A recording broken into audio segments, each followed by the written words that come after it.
तर नमस्कार मंडळी. आता आपण चाललेलो आहे आपल्या वावराकडं.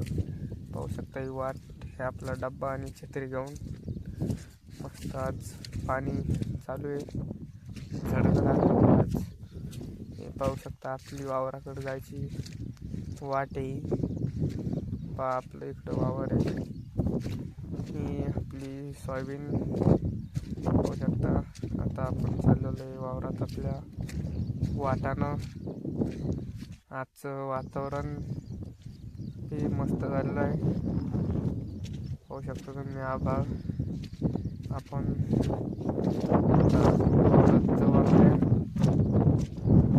आता आपण आपल्या वावराकडं पाहू शकता तुम्ही. आपली एअर भरलेली आहे.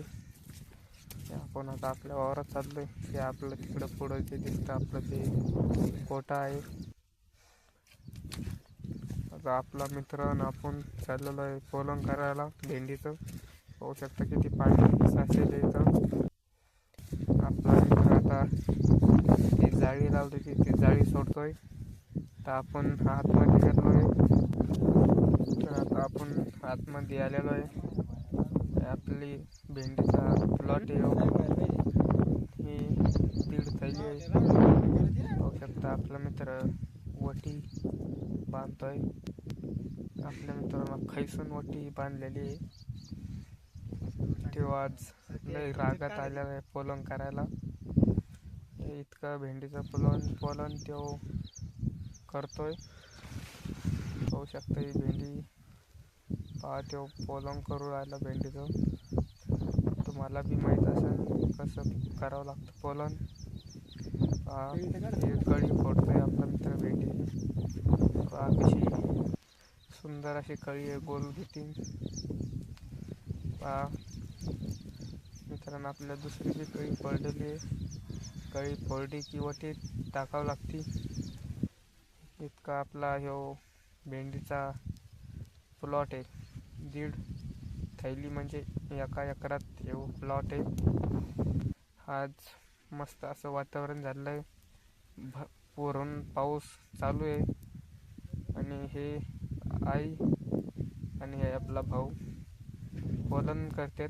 वरून असं मस्त पाणी चालू आहे. पहा ही शेतकऱ्याची किती दैन आहे. तर हे आपण इकडं आलेलो आहे. हे भेंडीचा प्लॉट काही चालू झालेला नाही आहे. भेंडीचा प्लॉट आपला चालू झालेला नाही. जो कमसे कम 2 ते 2.5 थैली आहे. हे बी भेंडी एक नंबर आहे आपली. पाहू शकता कशी क्वालिटी आहे भेंडीची. वरून असा पाणी चालू आहे. ही आपली खोपी आहे. पहा मस्त मोसम असा भारी मोसम झालेला आहे. आपला 1.5 एकरचा प्लॉट आहे. मस्त असा मोसम आहे. पाहू शकता कसा मोसम आहे. जर तुम्हाला ब्लॉग आवडला तर चॅनलला सबस्क्राईब आणि लाईक करा तुमच्या मराठी शेतकऱ्याला. पहा आपली खोपी आणि आपण इथं डब्बा अडकला.